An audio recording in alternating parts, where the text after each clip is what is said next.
إنما المؤمنون الذين إذا ذكر الله وجلت قلوبهم وإذا تليت عليهم آياته زادتهم. Nama Ana Iwan Andista Abu Al-Fatih, alumni tahun 2009. Kakak Ana itu dahulu dia merantau ke Jawa Timur. Qadarullah, semuanya sudah diatur oleh Allah Subhanahu wa taala. Beliau kerja di salah satu toko buku ternama di Surabaya, toko buku progresif. Dari sana beliau banyak membaca buku-buku sunnah. Kemudian juga hadir kajian Ustadz dari Al-Furqan dan juga dari Ustadz Ali bin Abi Thalib. Alhasil beliau sangat tertarik dengan kajian-kajian dan mencari informasi tentang pondok-pondok sunnah untuk menyekolahkan anak. Dan pada saat itu beliau langsung tertuju ke Al-Furqan. Dan waktu itu anak masih awam, belum tahu apa-apa. Kata kakak di situ pondoknya bagus, kamu mondok sini, saya ikut saja. Pertama, masalah pelajaran. Karena memang kita, sebagaimana saya katakan tadi, lahir di suatu tempat yang tergolong pelosok. Jadi pendidikan apapun itu bisa dikatakan tertinggal, terutama pendidikan mengenai Al-Quran. Jadi begitu masuk pondok Al-Furqan, bacaan kita itu masih belepotan lah ya, mungkin lah ya.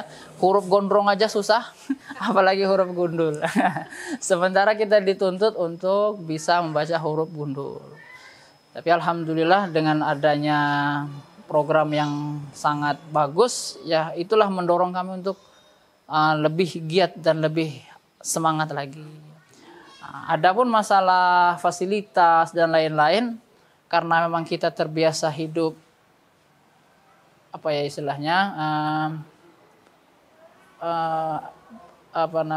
sangat sederhana, sangat sederhana. Karena menurut kami keadaan Al-Furqan saat itu sudah tergolong mewah pada saat itu, karena memang kita terbiasa hidup di pelosok dengan sangat sederhana, jadi masih tergolong mewah di Al-Furqan itu. Apapun keadaannya tetap mewah. Secara umum seluruh ustadz jazakumullah khairan katsiran atas ilmunya yang telah diberikan kepada kami. Tapi ada beberapa ustadz yang memang masya Allah untuk sebagai pendekatan kita yang masih awam itu sangat enak sekali. Di antaranya Ustadz Rashid saat itu, Ustadz Rashid. Beliau akrab sama santri-santri yang masih muda, tergolong anak-anak mungkin ya, kelas-kelas SMP, SMA kan masih anak-anak. Beliau juga bisa membawa suasana, beliau juga jadi yang mensetarakan dengan anak-anak muda saat itu.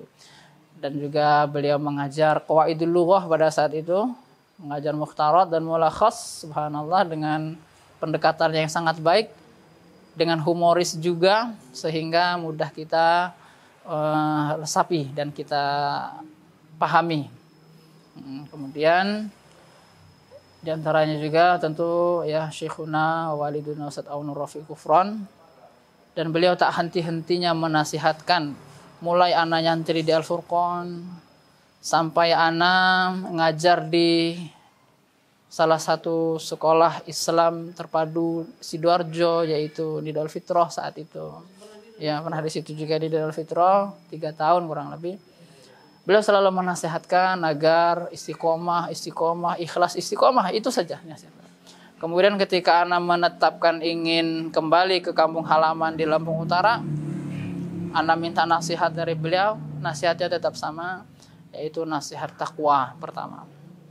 Karena takwa merupakan nasihat seluruh nabi dan rasul, nasihat Allah kepada nabi, nasihat Allah kepada orang Islam seluruhnya disampaikan oleh Ustadzuna Aun Rafi. Kemudian juga ikhlas, karena orang ikhlas akan ditolong oleh Allah.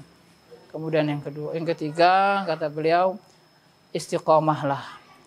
Jadi takwa, ikhlas, dan istiqomah itu nasihat-nasihat yang masih sangat meresap seakan baru saja dibisikkan ke telinga kami.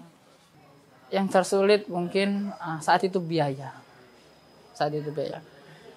Ana mondok mulai 2 tahun sudah bisnis di pondok. Memang sudah bisnis.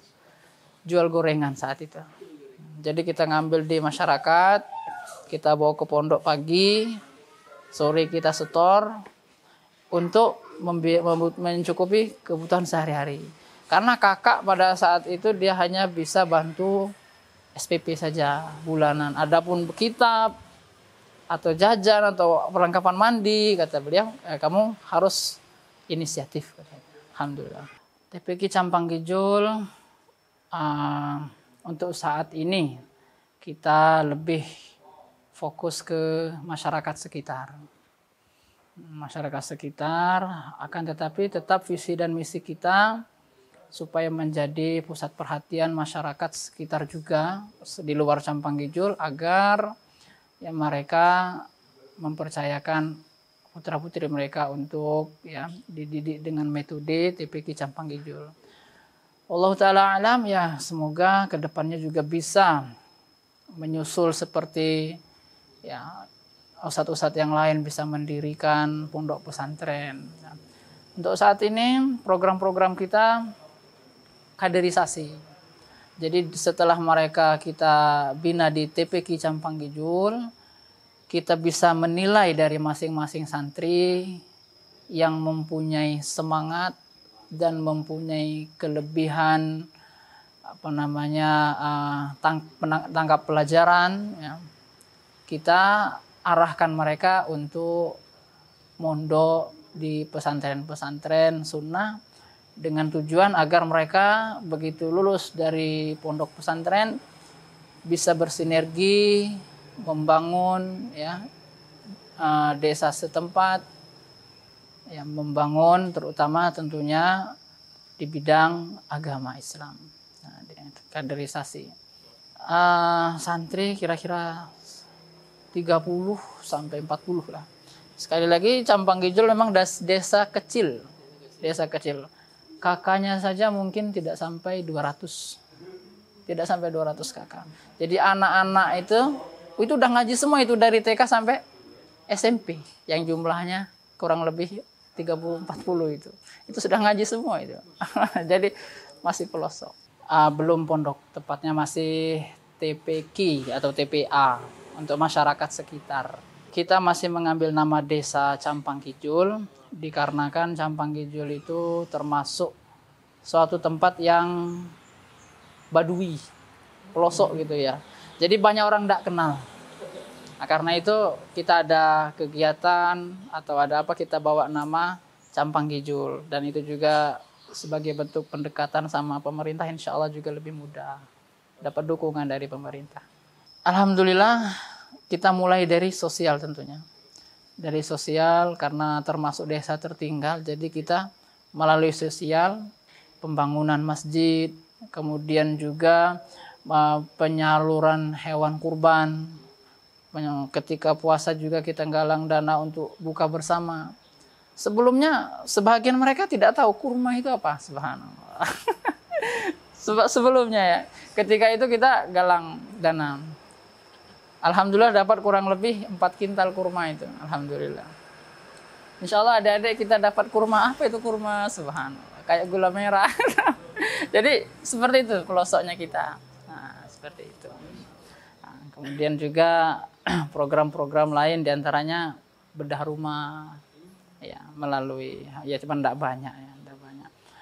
Adapun untuk dakwah, kita fokuskan ke ustadz-ustadz dari luar.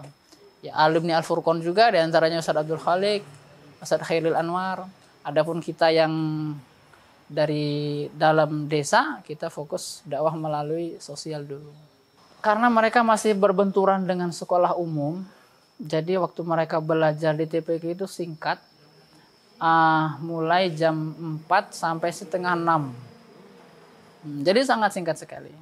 Jadi kita karena waktu yang sangat terbatas, kita ngambil yang pokok-pokok saja, yaitu baca tulis Al-Quran.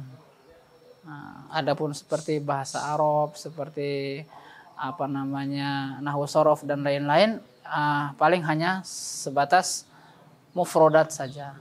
Terakhir ke Al-Furqan, waktu masih ngajar di Pondok Mutiara, kira-kira tahun 2011 insya Allah.